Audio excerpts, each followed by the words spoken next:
നിഷാൻ, ഇന്നേതാ date? May 13. Okay, May 13. 1913 May 13 ജനിച്ച ഒരു മലയാളി വനിതയാണ് എനിക്കറിയേണ്ടത്. കേരളത്തിലെ ആദ്യ നിയമസഭയിൽ ഒന്നാമതായി സത്യപ്രതിജ്ഞ ചെയ്ത വ്യക്തിയാണ് ഇവർ. റോസമ്മ പുന്നൂസ്. നിനക്കറിയായിരുന്നോ? ശരിയായ ഉത്തരം. പിന്നെ കേരള നിയമസഭയിലെ ആദ്യത്തെ പ്രോട്ടേം സ്പീക്കർ കൂടിയാണ് ഇവർ.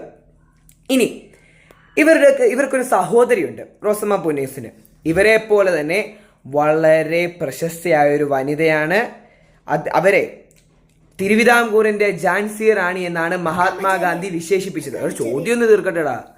അക്കമ്മ ചെറിയാൻ ശരിയായ ഉത്തരം. ഇന്ന് നിഷാന് വെള്ളം അടിക്കില്ലെന്നാണ് തോന്നുന്നത്. എങ്കിൽ അടുത്ത വ്യക്തിയെ കുറിച്ച്. 2001 മെയ് 13 അന്തരിച്ചൊരു വ്യക്തിയാണ് R.K. നാരായണൻ. പ്രശസ്തനായ ഇന്ത്യൻ ഇംഗ്ലീഷ് സാഹിത്യകാരൻ R.K. നാരായണൻ അറിയാലോ. അദ്ദേഹം സൃഷ്ടിച്ച ഒരു സാങ്കല്പിക നഗരമുണ്ട്, ഒരു ഫിക്ഷണൽ ടൗൺ. അറിയാമോ? ബലാക്കുട്ട് അല്ല, അടിക്കൂ പപ്പ. യെസ്, ഉത്തരം മാൽഗുഡി. നീ കേട്ടിട്ടില്ലേ മാൽഗുഡി ഡേയ്സ് എന്നൊക്കെ? മാൽഗുഡിയാണ് അദ്ദേഹത്തിന്റെ ഫിക്ഷണൽ ടൗൺ. ഓക്കെ, അതൊക്കെ ഉണ്ട്. അത് എന്നിട്ടും നിനക്ക് അറിയില്ലായിരുന്നു. എങ്കിൽ ഇദ്ദേഹത്തിന്റെ ആദ്യത്തെ നോവൽ ഏതാന്ന് പറഞ്ഞു? അല്ല പപ്പ, വീണ്ടും അടിക്കൂ, മര്യാദയ്ക്ക് അടിക്കൂ. യെസ്, ഓക്കെ, ഉത്തരം സ്വാമി ആൻഡ് ഫ്രണ്ട്സ്. ഇനി റോസമ്മ പുന്നൂസിന്റെ സഹോദരിയെ കുറിച്ച് ചോദിച്ചു. ഇദ്ദേഹത്തിനും ഒരു സഹോദരനുണ്ട്, വളരെ പ്രശസ്തനായ ഒരു ഇന്ത്യൻ കാർട്ടൂണിസ്റ്റ്. R.K. നാരായണന്റെ യെസ്, R.K. ലക്ഷ്മൺ. ശരിയായ ഉത്തരം. ഇനി വീണ്ടും ഒരു വ്യക്തി.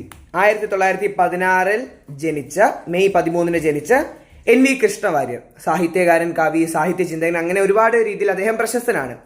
അദ്ദേഹം മഹാത്മാഗാന്ധിയെ കുറിച്ച് ഒരു പുസ്തകം എഴുതിയിട്ടുണ്ട്. അത് മാത്രമാണ് ഇദ്ദേഹവുമായി ബന്ധപ്പെടുത്തിയ ചോദ്യം. ഗാന്ധി ആൻഡ് ഗോഡ്സെ. വീണ്ടും ശരിയായ ഉത്തരം. ഇനി ലാസ്റ്റത്തെ കാര്യം. 1952 മെയ് 13 ഇന്ത്യൻ പാർലമെന്റിലെ ആദ്യ സമ്മേളനം നടക്കുന്നത്. കൂടുതലൊന്നും പാർലമെന്റിനെ കുറിച്ച് ചോദിക്കുന്ന ഒരു ഒറ്റ ചോദ്യം മാത്രം. Who are the designers of Indian parliament? ആദ്യത്തേതാണ്, പുതിയതല്ല. പണ്ടത്തെ പാർലമെന്റിന്റെ ഡിസൈനേഴ്സ് ആരാണ്? അറിയില്ല, അടിക്കൂ. യെസ്, ഉത്തരം Nishan. Edwin Lutyens and Herbert Baker. കേട്ടിട്ടുണ്ടോ എഡ്വിൻ ലുട്യൻസും ഹെർബർട്ട് ബേക്കറും? സാരമില്ല. അപ്പോൾ മെയ് 13 ചില ഇമ്പോർട്ടന്റ് കാര്യങ്ങൾ പഠിച്ചില്ലേ? ഓക്കെ.